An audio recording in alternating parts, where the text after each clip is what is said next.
प्यारे बच्चों, मैं वीरेंद्र कुमार सिंह, प्रवक्ता, राजकीय जुबली इंटर कॉलेज गोरखपुर। आज अध्याय 4 एक समतल में गति का भाग 2 पर हम लोग अध्ययन करेंगे। आइए हम लोग देख लेते हैं कि इस भाग 2 में कौन कौन से ऐसे बिंदु हैं जिन पर अध्ययन करना है। तो प्यारे बच्चों, भाग 2 में देखिए, सबसे पहले हम लोग देखेंगे सदिशों की वास्तविक संख्या से गुणा, सदिशों का संकलन एवं व्यवकलन, सदिशों का वियोजन, सदिशों का योग, विश्लेषणात्मक विधि। इन बिंदुओं पर हम लोग आज अध्ययन करेंगे। तो बच्चों, आज हम लोग ये देख लेते हैं कि हमारे शिक्षण के बिंदु क्या हैं। तो शिक्षण के बिंदु में हम पहले बताएंगे सदिश का वास्तविक संख्या से गुणा, सदिशों का संकलन, ग्राफी विधि बताएंगे इसमें, और उसी में देखिएगा आप त्रिभुज विधि, समांतर चतुर्भुज विधि, बहुभुज विधि। फिर उसके बाद सदिशों के संकलन में भी उसका विश्लेषणात्मक यानी गणितीय रूप क्या होगा, इसका भी अध्ययन करेंगे। सदिशों का व्यवकलन यानी उसका घटाना क्या होता है, ये भी देखेंगे। और साथ ही साथ लास्ट में देखेंगे सदिशों का वियोजन। तो आइए बच्चों, हम लोग देखते हैं सबसे पहले सदिशों की वास्तविक संख्या से गुणा। ये आप लोग पढ़ रहे हैं भाग 2 के अंतर्गत। प्यारे बच्चों, इस भाग के पहले यानी इसी अध्याय के भाग 1 में आप लोग सदिशों से संबंधित जो भी परिभाषा है उसको पढ़ा है। साथ ही साथ आप लोग ये भी जानते हो कि सदिश में परिमाण और दिशा होती है, और वह सदिश वेक्टर योग के नियम, चाहे वो त्रिभुज नियम का हो या समांतर चतुर्भुज का नियम हो, उनका पालन करती है। आइए हम लोग देखते हैं सदिशों की वास्तविक संख्या से गुणा। जैसे मान लीजिए एक किसी सदिश A लेते हैं और इस सदिश A को किसी वास्तविक संख्या से गुणा करते हैं। तो जैसे ही आप वास्तविक संख्या से गुणा करेंगे, प्राप्त परिणामी भी एक सदिश राशि होगी।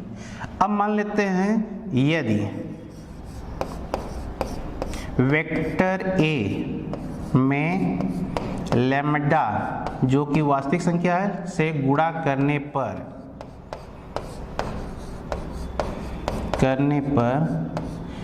परिणामी सदिश वो मान लेते हैं आपका वेक्टर R है। तो वेक्टर R बराबर हो जाएगा लैम्डा इंटू वेक्टर A। अब यहाँ पर देखिए, अगर मान लेते हैं लैम्डा धनात्मक संख्या है, कैसा है वो, एक धनात्मक संख्या है, lambda equal two plus v। तो ऐसी स्थिति में जो वेक्टर A की दिशा होगी, वेक्टर A की दिशा होगा वही वेक्टर यानी सदिश R की दिशा होगा। एक चीज देख लीजिए। दूसरी, यदि लैम्डा निगेटिव है यानी ऋणात्मक संख्या है, तो ऐसी स्थिति में वेक्टर A की दिशा के ठीक विपरीत वेक्टर R की दिशा होगी। तो ध्यान दीजिएगा, यहाँ पर अगर लैम्डा धनात्मक है तो जो दिशा वेक्टर A की होगी वही वेक्टर R की दिशा होगी। अगर लैम्डा ऋणात्मक है तो वेक्टर A की जो दिशा होगी उसके ठीक विपरीत वेक्टर R की दिशा होगी। इन सबसे हट करके देखा जाए, अगर लैम्डा 0 है तो ऐसी स्थिति में वेक्टर R एक शून्य सदिश होगा। कैसा सदिश होगा? शून्य सदिश होगा। आइए बच्चों, हम लोग देखते हैं सदिशों का संकलन क्या होता है। संकलन का तात्पर्य ये हुआ कि हम लोग वेक्टर को जो कि 2 ज्यामितीय रूप में दिए हुए हैं उनको कैसे जोड़ सकते हैं। आप जानते हैं वेक्टर में दिशा होती है, इसलिए साधारण बीजगणित के नियमों के द्वारा इसे जोड़ा या घटाया नहीं जा सकता है। अतः जोड़ने के लिए हम कुछ विधियों का उपयोग करते हैं। एक चीज ध्यान रहे कि जब हम लोग सदिश को जोड़ेंगे तो सदिश को जोड़ते समय उनकी प्रकृति समान होना चाहिए। क्या होना चाहिए? समान होना चाहिए। इसका तात्पर्य ये है कि होना चाहिए, इसका तात्पर्य ये है कि सदिश यानी बल में सदिश बल को जोड़ा जा सकता है, जोड़ा जा सकता है। ऐसा नहीं है कि सदिश बल F में सदिश वेग को जोड़ा जाए, ऐसा कदापि संभव नहीं है। तो जोड़ने की विधियों में देखा जाए तो सबसे पहले हम लोग देखते हैं त्रिभुज विधि क्या होती है। और इस त्रिभुज विधि में अगर मान लेते हैं कि दो सदिश परिमाण और दिशा में किसी त्रिभुज की एक ही क्रम में ली गई दो भुजाओं से प्रदर्शित हो तो उनके योग का परिणामी सदिश परिमाण तथा दिशा में उस त्रिभुज की विपरीत क्रम में ली गई तीसरी भुजा से प्रदर्शित होगा। जैसे मान लीजिए आपके पास एक वेक्टर A है ये, और इस वेक्टर A में कोई कह रहा कि वेक्टर B को जोड़िए। तो सबसे पहले आप क्या करेंगे कि वेक्टर जो दोनों दिए गए उसमें से कोई एक वेक्टर लेंगे। तो हम लोग जैसे मान लीजिए फिगर 1 हो गया। अब वेक्टर A को उसी परिमाण और दिशा में ले लेते हैं। अब वेक्टर A के शीर्ष से वेक्टर B का पुच्छ उसी दिशा में और उसी परिमाण का खींचेंगे। तो यहाँ पर देखिए ऐसे यहाँ से शुरू करके ऐसे ही आपने खींच दिया, ये हो गया आपका वेक्टर B। अब हम लोग क्या करते हैं, योग का जो परिणामी सदिश उसको ज्ञात करने के लिए वेक्टर A के पुच्छ से वेक्टर B के शीर्ष तक एक परिणामी सदिश वेक्टर R खींचेंगे। तो ये हो जाएगा आपका वेक्टर R। तब आप लिखिएगा कि vector R is equal to हो जाएगा vector A plus vector B। ये कोई ज़रूरी नहीं कि पहले वेक्टर A लिया जाए, आप वेक्टर B भी ले सकते हैं। तो देखिए यहाँ पर सबसे पहले हम लोग वेक्टर B लेते हैं, उसी परिमाण और दिशा में से खींच लेंगे, ये हो गया वेक्टर B। अब वेक्टर B के शीर्ष से शुरू करके वेक्टर A का पुच्छ शुरू करते हैं, ये हो गया वेक्टर A, ये हो गया आपका वेक्टर B। अब वेक्टर B के पुच्छ से वेक्टर A के शीर्ष तक एक परिणामी सदिश यहाँ पर वेक्टर R डैश खींचते हैं। तो आप यहाँ से पाइएगा वेक्टर R डैश बराबर हो जाएगा vector A plus vector B, sorry ये हो जाएगा आपका vector B plus vector A। तो ये हो जाएगा आपका फिगर नंबर 2, ये हो गया फिगर नंबर 3। इन फिगर से स्पष्ट है कि वेक्टर R और वेक्टर R की दिशा एक ही है और लंबाइयाँ भी इनकी बराबर है। अतः ऐसी स्थिति में vector R is equal to हो जाएगा वेक्टर R डैश R। आप लिख सकते हैं कि vector A plus vector B is equal to vector B plus vector A। यह एक नियम को प्रदर्शित करता है जिसे हम लोग कहते हैं क्रम विनिमय नियम। इसका तात्पर्य हुआ कि दो वेक्टरों का योग क्रम विनिमय नियम का पालन करता है। आइए अब हम लोग चलते हैं अगली विधि पर देखते हैं, और अगली विधि का नाम है समांतर चतुर्भुज विधि। यदि दो वेक्टर परिमाण तथा दिशा में किसी समांतर चतुर्भुज की दो आसन्न भुजाओं को प्रदर्शित करते हैं तो उनके योग का परिणामी दोनों भुजाओं के बीच बने कोण को विभाजित करने वाले विकर्ण के द्वारा प्रदर्शित होगा। जैसे मान लीजिए आपके पास दो वेक्टर हैं, एक वेक्टर A हो गया और दूसरा ये वेक्टर आपके पास है B। ठीक, ये दो वेक्टर ऐसे हैं कि परिमाण और दिशा में देखा जाए तो यहाँ पर एक समांतर चतुर्भुज हम बना रहे हैं, और इस समांतर चतुर्भुज का दो आसन्न भुजा ले रहे हैं। एक भुजा हो गया OP, दूसरा का भुजा हो गया OQ।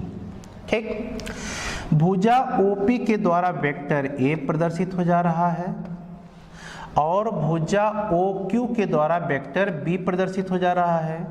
इन दोनों भुजाओं से हम लोग क्या करते हैं, समांतर चतुर्भुज को पूरा करते हैं। जब समांतर चतुर्भुज पूरा हो जाता है तो दोनों इन आसन्न भुजाओं के बीच का ये कोण है, कोण को विभाजित करने वाला ये विकर्ण हो गया और इस विकर्ण के द्वारा ही वेक्टर ए और वेक्टर बी का परिणामी प्रदर्शित होगा, यानी यही दोनों वेक्टरों के योग का परिणामी होगा।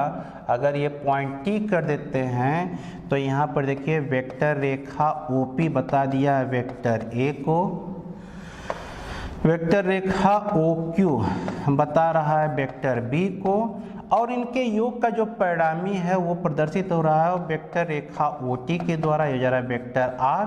तब हम लोग लिख रहे हैं कि vector R is equal to हो जाएगा vector A plus vector B. ये पूरी प्रक्रिया आपका समांतर चतुर्भुज विधि कहलाती है।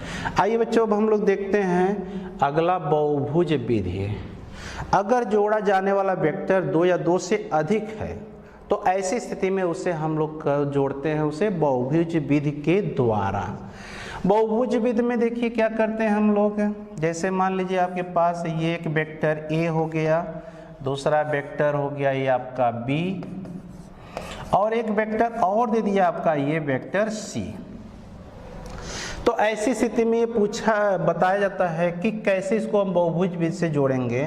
तो सबसे पहले आप एक वेक्टर को खींचिए, इसे परिमाण और दिशा में जितनी लंबा दिया उतना लंबा आप खींच लीजिए, ये वेक्टर ये हो गया। अब वेक्टर ए के शीर्ष से वेक्टर बी का पुच्छ शुरू करके उसी लंबाई और उसी दिशा में आप खींच लीजिए, ये हो गया आपका वेक्टर बी हो गया। अब वेक्टर बी के शीर्ष से वेक्टर सी का पुच्छ शुरू करके उसी लंबाई और दिशा का खींच लीजिए, तो ये हो जाएगा आपका वेक्टर सी।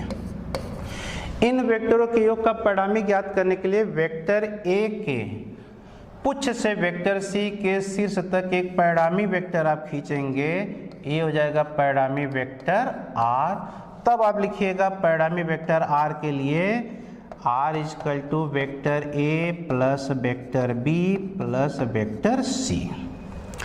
इसी में थोड़ा सा हम लोग और ज्यामितीय संरचना करें तो यहाँ से देखिए अगर आप ऐसे इसको मिला देते हैं तो ये रेखा बताएगा एक वेक्टर जो वेक्टर ए और वेक्टर बी के योग का परिणामी होगा, ये हो गया।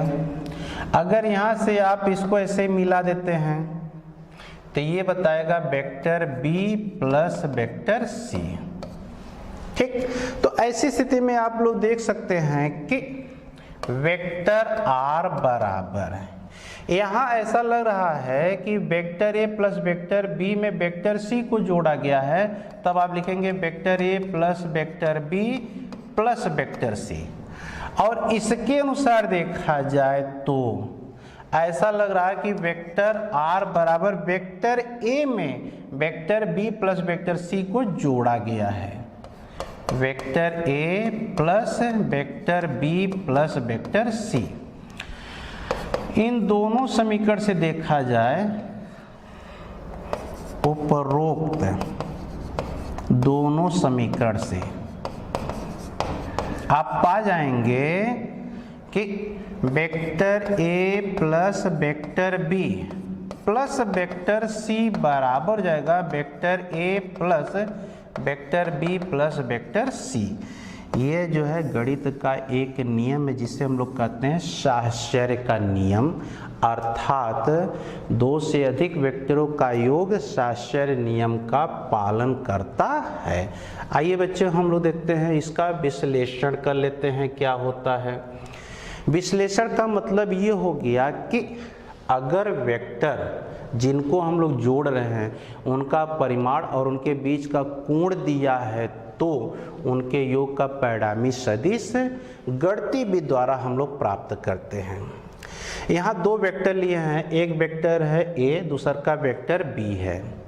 दोनों वेक्टर को हम लोग समांतर चतुर्भुज विधि द्वारा जोड़े हैं। तो समांतर चतुर्भुज ओ पी क्यू एस की भुजा वेक्टर रेखा ओपी बराबर वेक्टर ए बता रहा है, वेक्टर रेखा ओ एस बराबर वेक्टर बी बता दिया।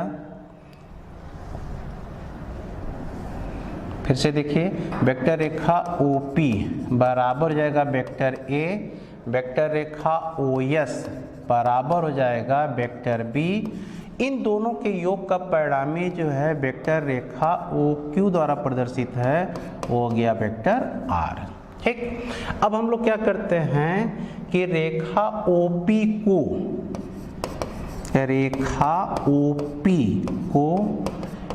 T तक बढ़ाया और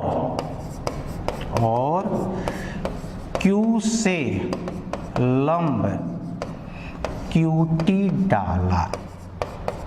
ठीक है, चूंकि यहाँ पर ये कोण थीटा है, इसलिए ये भी पूरा कोण कितना हो जाएगा आपका थीटा होगा। और ये माना जा रहा कि परिणामी वेक्टर R जो है वेक्टर A की दिशा से अल्फा कोण बनाता है। कितना कोण बना रहा है वो? अल्फा कोण बना रहा है। अब हमारे पास पाइथागोरस प्रमेय से देखा जाए तो समकोण त्रिभुज OQT में समकोण त्रिभुज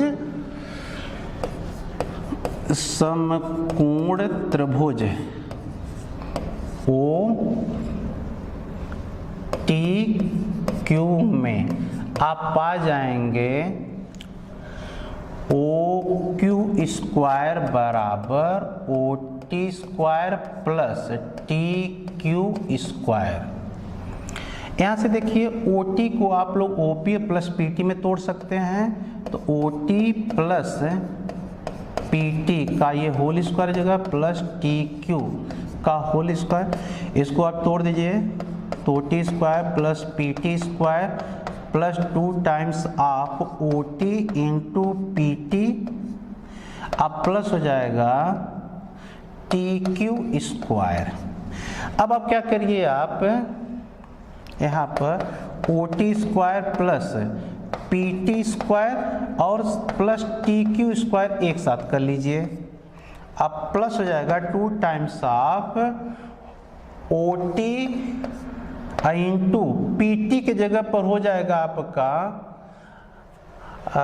PQ cos थीटा, क्योंकि जब समकोण त्रिभुज, ध्यान दीजिएगा, समकोण त्रिभुज PTQ में अगर आप cos थीटा लेते हैं तो cos थीटा बराबर हो जाएगा PT बटे PQ, ये मिल जाएगा।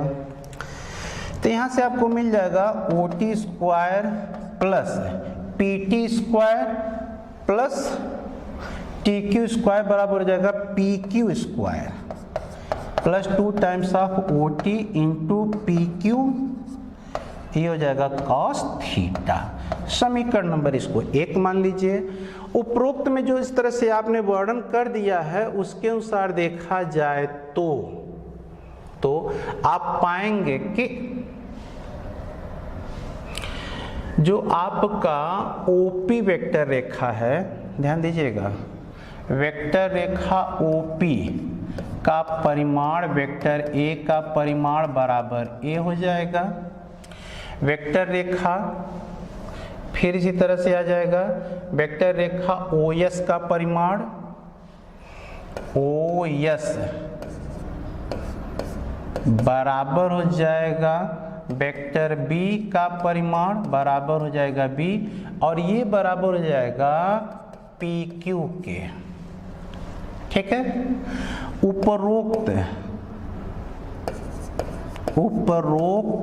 मान समीकरण 1 में रखने पर तो आप पाएंगे, देखिए R स्क्वायर बराबर A square plus B square plus 2 times of AB cos theta, जहां ये R बराबर है माडा वेक्टर रेखा OQ बराबर हो जाएगा माडा वेक्टर R। ठीक है, R आप प्राप्त कर सकते हैं, R बराबर under root A square plus B square plus 2ab cos theta. इस समीकरण की सहायता से हम लोग परिणामी का परिमाण ज्ञात कर सकते हैं। ठीक है, अगर आप ये बताना चाहते हैं कि जो परिणामी वेक्टर r है, यह परिणामी वेक्टर r वेक्टर a की दिशा से कितना कोण बना रहा है, तो उसको आप कैलकुलेट कर सकते हैं। जैसे माना वेक्टर r वेक्टर a की दिशा से मान लीजिए अल्फा कोण बनाता है, तो जब ये अल्फा कोण बना रहा है तो आप ले लीजिए इससे समकोण त्रिभुज OQT में, समकोण त्रिभुज OTQ में आप पाएंगे tan ऑफ अल्फा बराबर QT बटे OT। तो ये बराबर हो जाएगा आपका QT बटे OP प्लस PT, या आप लिख सकते हैं tan ऑफ अल्फा बराबर OT का मान इस समकोण त्रिभुज में देखा जाए तो हो जाएगा B साइन ऑफ थीटा बटे OP का मान आप A है और इसका मान हो जाएगा B cos थीटा, और अल्फा बराबर हो जाएगा tan inverse B sine theta बटे A plus B cos theta. इस समीकरण की सहायता से आप जो परिणामी वेक्टर r है वेक्टर a की दिशा से कितना कोण बना रहा है, जो अल्फा कोण बना रहा है, उसका मान ज्ञात कर सकते हैं। तो आइए बच्चों, अब हम लोग चलते हैं आगे। सदिशों का व्यवकलन यानी दो वेक्टरों का घटाना। तो दो वेक्टरों के घटाने की स्थिति में देखिए समान प्रकृति के वेक्टर को ही घटाया जा सकता है, यानी वेक्टर f में से वेक्टर f को ही घटा सकते हैं। यदि आपके पास दो वेक्टर है, वेक्टर a है और दूसरा वेक्टर b है, तो वेक्टर में से वेक्टर b को जब घटाएंगे तो ऐसी परिस्थिति में जो परिणामी वेक्टर r मिलेगा वो परिणामी वेक्टर r बराबर हो जाएगा vector a minus vector b होगा। थोड़ा सा इसका हम लोग ग्राफी विधि देख लेते हैं। जैसे मान लीजिए आपके पास एक वेक्टर a है, अब एक वेक्टर a में से वेक्टर b को मान लीजिए घटाना है, ये वेक्टर b हो गया। तो घटाने के लिए जरूरी होता है कि सबसे पहले ऋण वेक्टर b प्राप्त कर लें। तो सबसे पहले हम लोग क्या करेंगे, माइनस b वेक्टर प्राप्त करेंगे।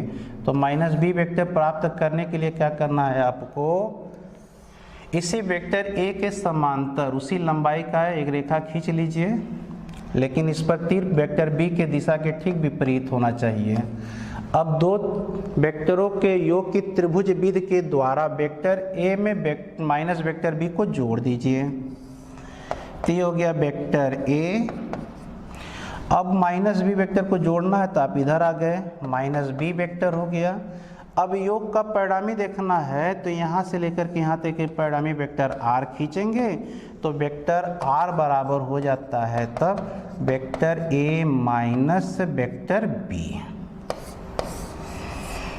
अगर मान लीजिए हम लोग निकालें कि vector b minus vector a कितना होगा, तो इसकी गणना के लिए हम लोग क्या करेंगे, पहले माइनस वेक्टर a लेंगे।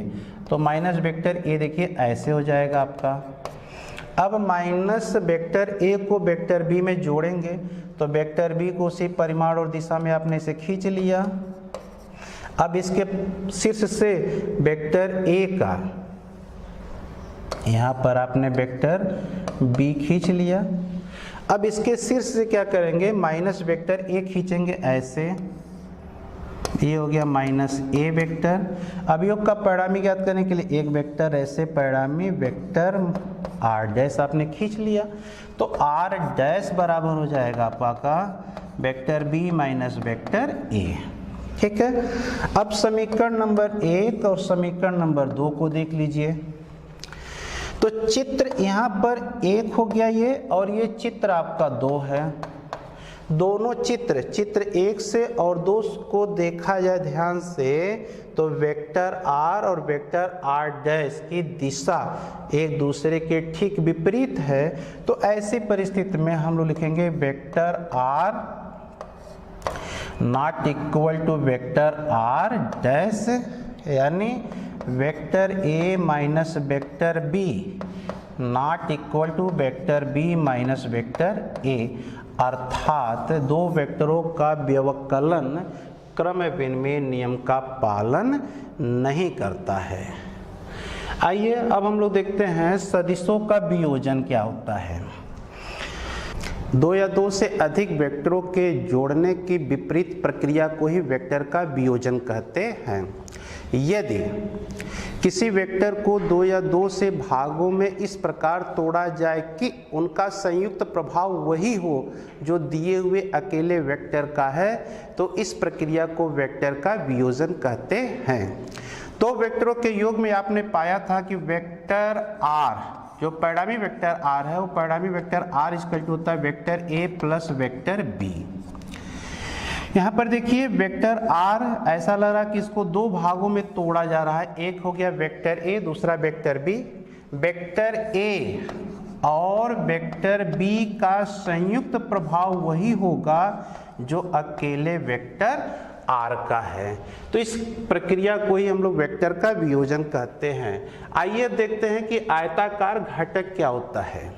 यदि किसी वेक्टर के घटक परस्पर लंबवत हो तो उन घटकों को आयताकार घटक कहते हैं।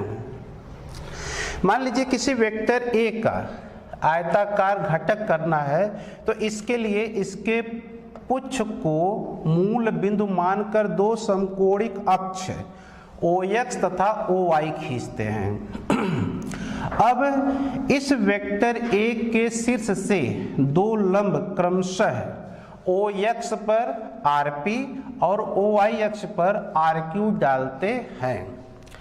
अब चित्र से स्पष्ट है कि वेक्टर रेखा OR इज इक्वल टू जाएगा वेक्टर रेखा OP, अब प्लस हो जाएगा वेक्टर रेखा OQ, या आप लिख सकते हैं कि vector A is equal to हो जाएगा वेक्टर AX प्लस वेक्टर हो जाएगा AY, जहां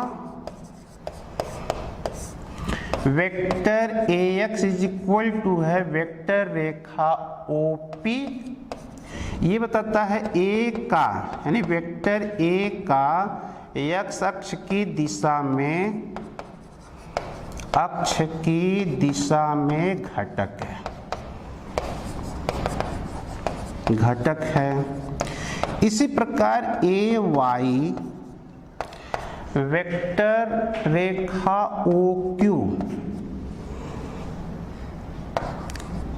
OQ के बराबर है, जो वेक्टर A का y अक्ष की दिशा में घटक है। अब ये मान लीजिए कि वेक्टर A x अक्ष के साथ थीटा कोण बनाता है, तो ऐसी स्थिति में आप लोग पाएंगे जब इनका हम लोग परिमाण निकालेंगे तब आप पाइएगा कि AX is equal to A cos थीटा, समीकरण 1 कर लीजिए। इसी तरह से AY बराबर हो जाएगा A sin थीटा, ये हो जाएगा समीकरण 2। समीकरण 1 एवं 2 का वर्ग करके जोड़ने पर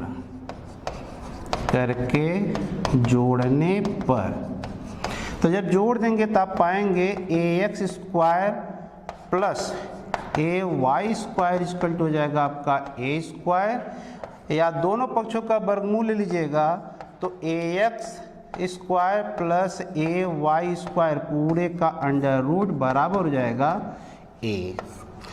इस प्रकार से अब समीकरण 2 में समीकरण 1 से भाग कर दीजिए। समीकरण 2 में समीकरण 1 से भाग करने पर अब पा जाएंगे ए वाई बटे ए एक्स इक्वल टू हो जाएगा साइन थीटा बटे कॉस ऑफ थीटा, और ए वाई बटे ए एक्स इज इक्वल टू हो जाएगा टेन ऑफ थीटा, और थीटा इज इक्वल टू हो जाएगा टेन इनवर्स ए वाई बटे ए एक्स है। प्यारे बच्चों, आज के लिए बस इतना ही। धन्यवाद है।